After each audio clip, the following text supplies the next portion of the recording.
po sir. Naka-double po kayo. Teka. May binayaran lang eh, kasi Gcash lang yun eh. Hindi po namin alam yun sir. Gcash lang kasi. Nakalam na po. Sir, di na po namin pwedeng tanggalan yan sir.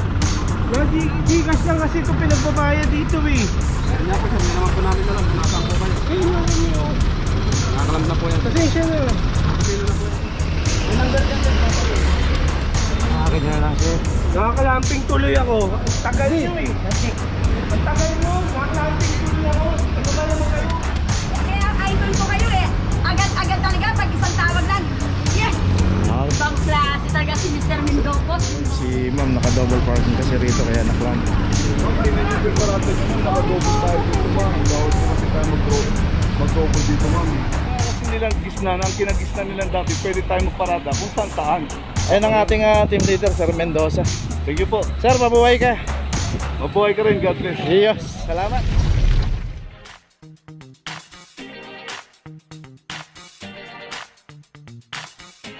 Papa Joe TV.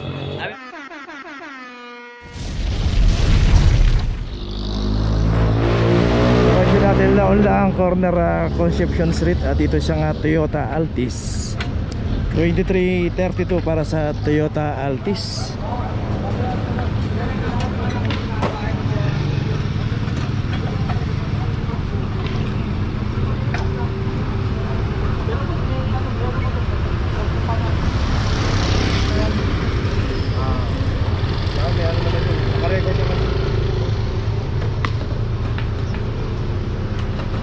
So dito sa kahabaan ng Laon-Laan na to, ayun, makita natin yun po yung Lacson Avenue, yung kanto na yun. No parking po rito, saka wala pong pay parking dito at wala rin parking attendant. Dito yung pinaradahan pa nga ito, ayun po, bike lane po yan eh, yung linya na yan. Pero ganun pa man, inarangan niya na rin, obstruction na rin sa mabuhay lane, tapos nakaharap pa sa bicycle lane.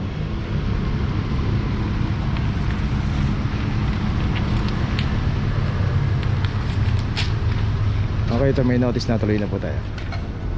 Location natin Felix Huertas, corner Remigio. Dito na may isang Toyota Wigo.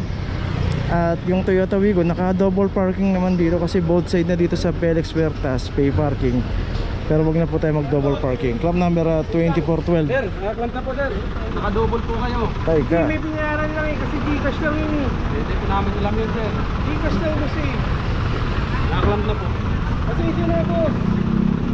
Sir, di na po namin pwedeng tanggalan yan sir. Gcash lang kasi ito pinagbabayad dito eh. Kaya nga po sir, hindi naman po namin alam. Nasaan po kayo? Ayun lang yun oh. Nakakalam na po yan. Pasensya na. Pasensya na po yan sir. Ayun, napamura na si sir, napa-PI na. Pero wala naman po problema, magbayad tayo ng Gcash. Pero dapat, kung nakapagbayad tayo ng Gcash, parada muna natin ng maayos. Baka naman pwedeng ano boss. Inanggal yan sir. Akin na lang sir. Nakakalamping tuloy ako. Ang tagal nyo eh. Ang tagal nyo, nakakalamping tuloy ako. Ano ba naman kayo? Anak ng teteng oh. Nakalamping na ako ma. Nakalamping na. Eh di na kayo sa usahan. Nasa kita ako nakapark eh. Walang mapark. Yo, alam niya naman nakagitna. Ano no? Hanggang puloy na.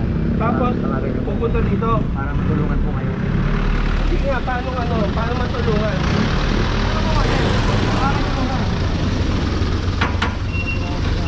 So, yun, alam naman pa lang niya nakagitna siya dahil ang tagal lang inaantay niya.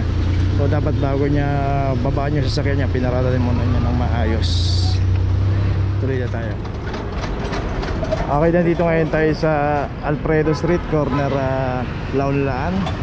Dito complaint tong isang Nissan Navara dito kasi bukod sa street corner na yung pagkakaparada nito, blocking the gate, ayun yung gate oh. So si ma'am dito nagreklamo. Ay, may motor sila, boss. May motor. So may motor silang lalabas, hindi rin makakalabas yung motor, mahihirapan. So dapat wag harangan mismo yung gate. Nakalabas, pero hindi makakapasok. Kahapon naghapon sa akin. So, mahihirapan talaga. So yun ang naging complaint dito sa isang Navara. Meron motor, di ba, ma'am? 2413. Sila makakalabas eh. Ay, may motor sila. Okay, sige. So yun naman, nasa ka-blocking the Pero gate yan eh. tingnan mo to ah. Baka may o mali. Itong kahaba ng Alfredo Street secondary road, pero dapat wag nating ikakanto yung pagparada, saka wag natin ibablock yung mga gate o driveway. So ito, kasama na rin nagreklamo dito yung PA at saka yung may-ari mismo ng bahay. Okay, ito may notice na yung isang nabara. Yun nga sabi ng PA dito, para daw madala. Sa akin po, sa Galas 4. Wala nakita yung may-ari. Sa area ko, alam niya kasi may parking yun. Saan dito nilagay? Okay. Eh, di ba? Kaya idol ko kayo eh. Agad-agad talaga pag isang tawag lang. Yes! Ibang klase talaga si Mr. Mendoza. Thank you. Sige, boss! Sige, salamat. Corner de los Reyes. Location natin, Pinabal Corner de los Reyes. At dito isang Vios na naka-double parking dito. At ito naka-club na 2441. Nakadouble po kayo. Ano ba yung deliver namin, ma'am? So yun, si ma'am naka-double parking kasi rito, kaya na-club. Dineliver pa natin yun, naka-double tayo dito ma'am. Bawal po kasi tayo mag-double dito ma'am. Wala naman problema kung pag-ilikat kayo ma'am. Ang inaano natin, naka-double tayo dito. Bawal na po tayo mag-double dito. Pasensya na, sir.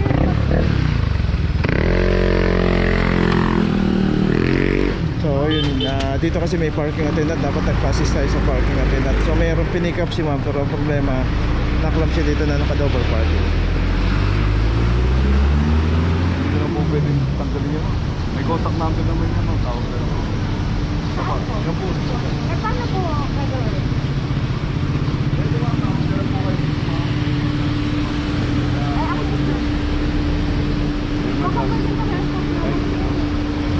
Tawag ka na po kayo dyan.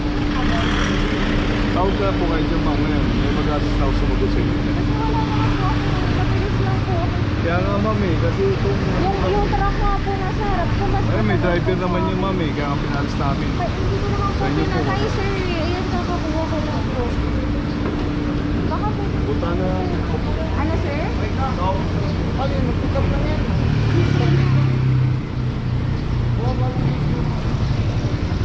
Damatad. Okay. So yun, naka-double parking si ma'am na pumikap lang daw. Tuloy na tayo. Location natin, Lacson Avenue, corner Jeet Wasson Extension. Dito isang Isuzu Travis from number 2330. Dito inabutan din, naka-obstruct dito. At walang driver to nung naklam. So dito po, kita natin yung tulay na papuntang Nagtahan. So bawal po pumarada rito. So pumarada tayo, pasok po natin sa mga secondary road. Check.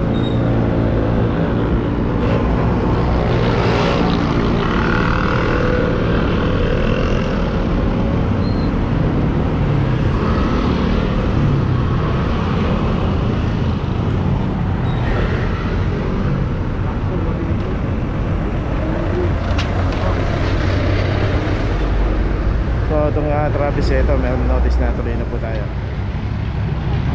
Location natin Jeet Wasson corner Maria Luisa Street. At dito isang Ford Everest.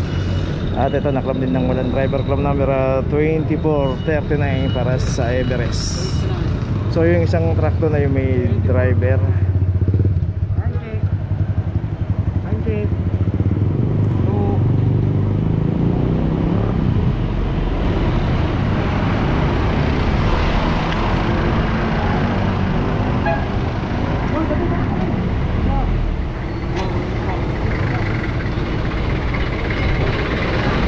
Okay, itong Everest may notice na, tuloy na po tayo.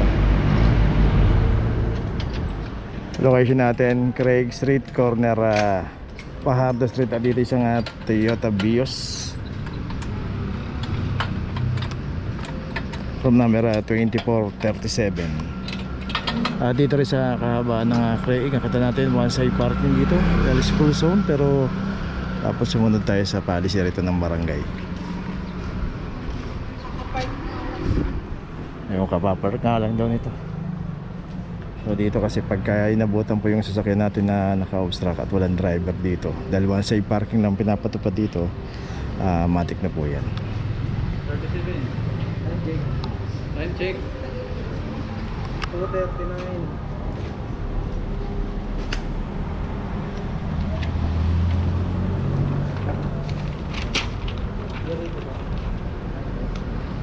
Okay, may notice na. Location natin Vicente Cruz, corner G2 Aso. Nandito naman isang Hyundai Starex 2446 para sa Hyundai Starex na walang driver dito.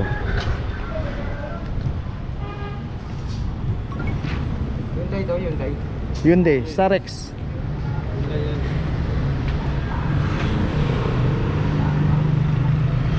Dito random naman po yung operation pagka sino po yung inabutan dito at walang driver yung ating sasakyan na naka-obstruct dito sa kahabaan ng Mabuhay Lane. Matik na po yan. Tutubusin po natin yan sa Central Market o sa Manila City Hall. May kakulang penalty 900 pesos.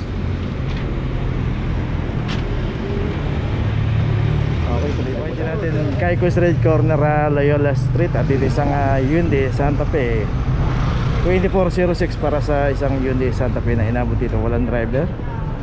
Dito naman po kasi random naman po yung operation pagka inabutan po tayo at walang driver yung sasakyan natin. Matik na po yan.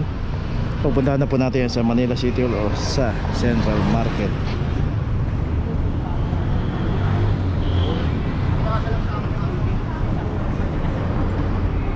$259.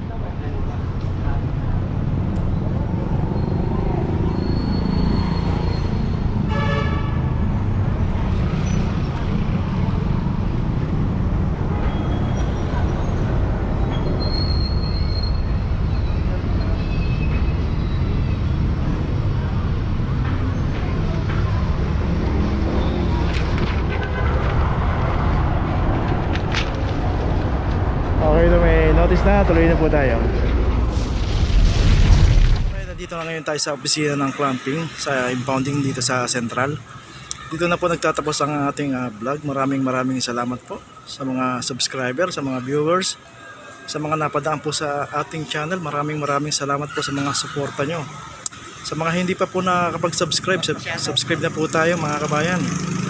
Maraming salamat po. Mabuhay!